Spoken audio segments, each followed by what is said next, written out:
Okay, I'm going to go ahead and talk about this. So there's 4 main psychic senses and 2 that are psychic senses but are maybe less prominent. So we have clairvoyance, which is psychic seeing. We have clairaudience, which is psychic hearing. We have clairsentients, which is psychic feeling. Claircognizance, psychic knowing. There's also psychic tasting and psychic smelling. Psychic tasting is called clairgustus and psychic smelling is clairaudience. Now, when it comes to, let's just talk about a few examples of this. And as I'm talking about things, you might have recall of memories of instances where you've experienced some of these. For instance, with the psychic tasting, because I'm so sensitive, if I touch this bowl, I can actually already taste it just being near it. If I touch it, I can taste metal in my mouth. I can taste metal in my mouth right now just because I'm sitting by it. If I'm holding a red rock, one of the red rocks here in Sedona, there's a lot of iron in the rocks. I also can taste metal in my mouth, just holding it. The tasting and the smelling sometimes is also associated with spirit activity. Let's say grandma passed on 5 years ago and all of a sudden you smell her perfume when there's nobody around you that would have that perfume on, right? So the smelling and the tasting are oftentimes connected with spirit activity or phenomena that happens with mediumship. Now, when it comes to mediumship and channeling, let's distinguish those things.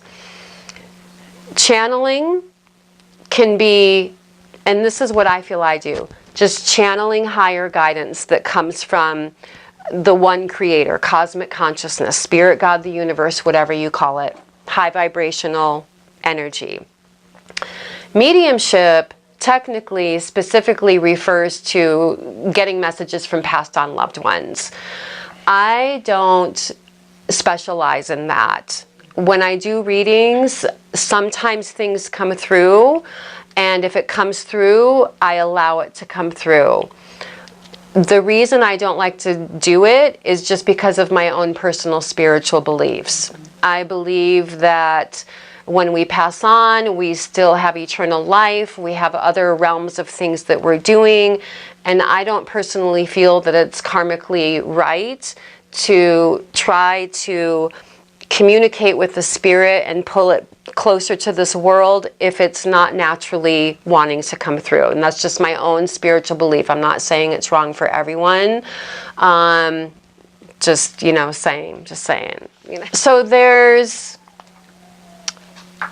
gifts and challenges associated with each of the senses. Let's take clairsentient psychic feeling, and we're going to do some exercises in a little bit to help us to connect with the reception areas for these psychic senses. Psychic sensing or clairsentience, the gift is that it's typically one of the easiest to access and the easiest to develop. Most people have some type of empathic sensitivity, and that's connected to clairsentience. The challenge of that is it's the one that you can most easily be emotionally affected by or energetically affected by. Just like, okay, I can taste metal right now because I'm by that bowl. Like, I'm used to it, it's okay.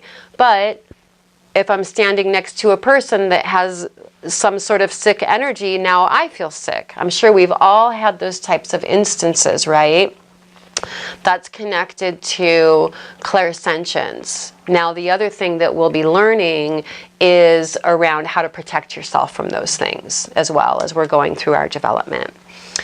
The gift of clairvoyance is that it's often one of the quickest senses. Information comes through fast and fleeting. It enables you to gain a lot of information, like within one image. You can be more emotionally detached. if you're seeing it rather than feeling it. But it can also be the most symbolic of the senses. So you have to learn to discern, is this symbolic? Is it literal, or both? Right? So there's that. So psychic hearing, the gift in it is it's difficult to ignore at full volume, right? The challenge, however, is if it's not at full volume, it can be easy to confuse with your own thoughts. So I'm sharing all of these things with you because these are the things I'm going to help you all navigate through with your development. So we did feeling, seeing, hearing, knowing, psychic knowing. Psychic knowing can also be very fast and fleeting. The gift of it is there's a certainty that comes with it. You don't know how you know something, but you just know it, right? And there's no denying it, you just know it. The challenge is you might not have any other additional information to give you supporting evidence, right? You might not have a vision or a feeling or anything that's coming through auditory. It's just a knowing. So sometimes not having that backup information can present a challenge.